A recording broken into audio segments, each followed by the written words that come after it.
Hakikat IPA dan pembelajaran IPA.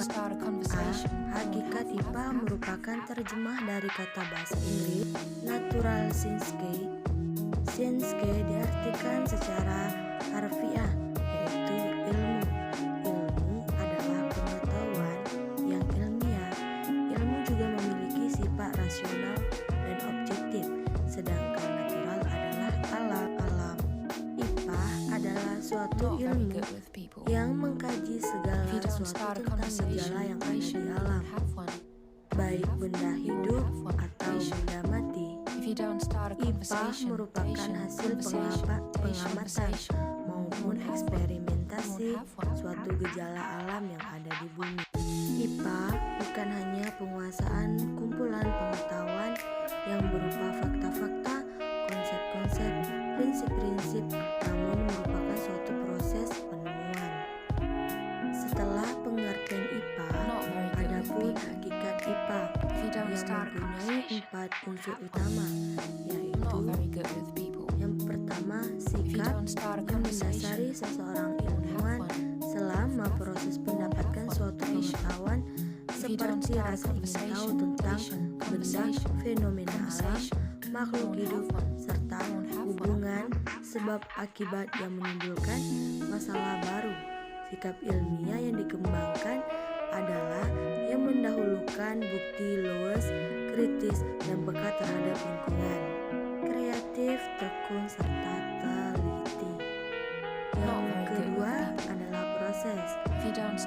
Prosedur memecahkan masalah melalui metode ilmiah yang terdiri dari penyusunan hipotesis, perancangan, eksperimen, evaluasi, pengukuran, dan penarikan kesimpulan.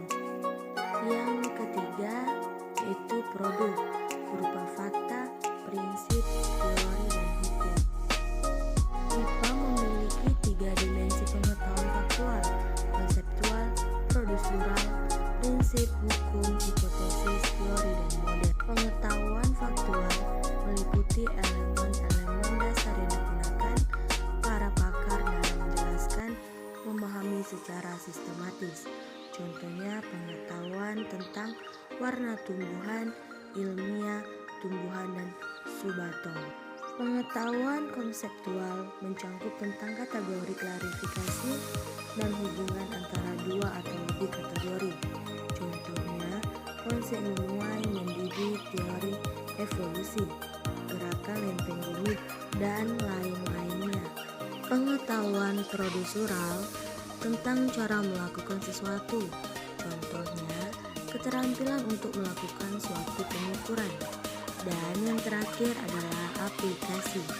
IPA telah didapatkan dalam proses menggunakan metode ilmiah, dapat digunakan dalam kehidupan untuk keselamatan umat manusia.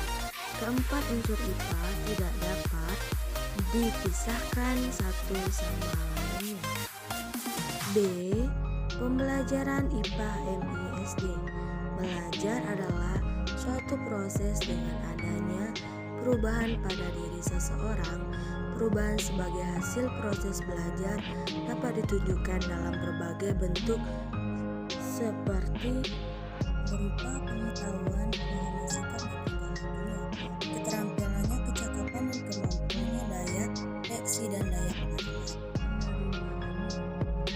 Pembelajaran IPA mempunyai tujuan yaitu memperoleh keyakinan terhadap kebesaran Tuhan Yang Maha Esa berdasarkan keberadaan, keindahan, keteraturan alam ciptaannya, mengembangkan pengetahuan dan pemahaman konsep-konsep IPA yang bermanfaat dan dapat diterapkan dalam kehidupan sehari-hari, mengembangkan rasa ingin tahu, sikap positif, dan kesadaran tentang adanya hubungan mempengaruhi antara IPA, lingkungan, teknologi, dan masyarakat, mengembangkan keterampilan proses untuk menyelidiki alam sekitar, memecahkan masalah dan membuat keputusan, meningkatkan kesadaran untuk berperan serta dalam memelihara, menjaga, dan melestarikan lingkungan alam, meningkatkan kesadaran untuk menghargai alam dan segala keteraturannya, sebagai salah satu ciptaan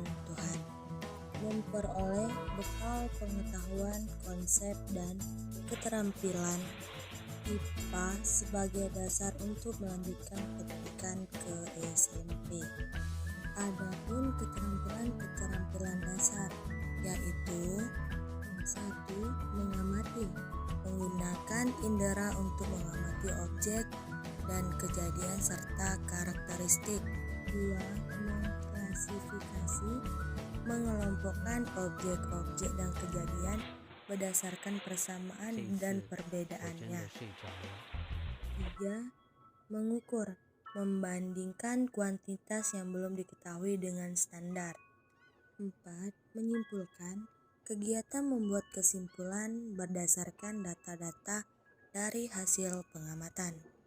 5. Meramaikan, suatu yang belum dibuktikan dengan keyakinan bahwa yang akan terjadi didasarkan pada pengetahuan, pemahaman, pengamatan, serta kesimpulan yang telah diperoleh. 6. Mengkomunikasikan, menuangkan secara lisan maupun tertulis dalam bentuk laporan, grafik, tabel, dan gambar. Itulah materi saya tentang hakikat IPA dan pembelajaran IPA. Saya ucapkan terima kasih. Wassalamualaikum warahmatullahi wabarakatuh.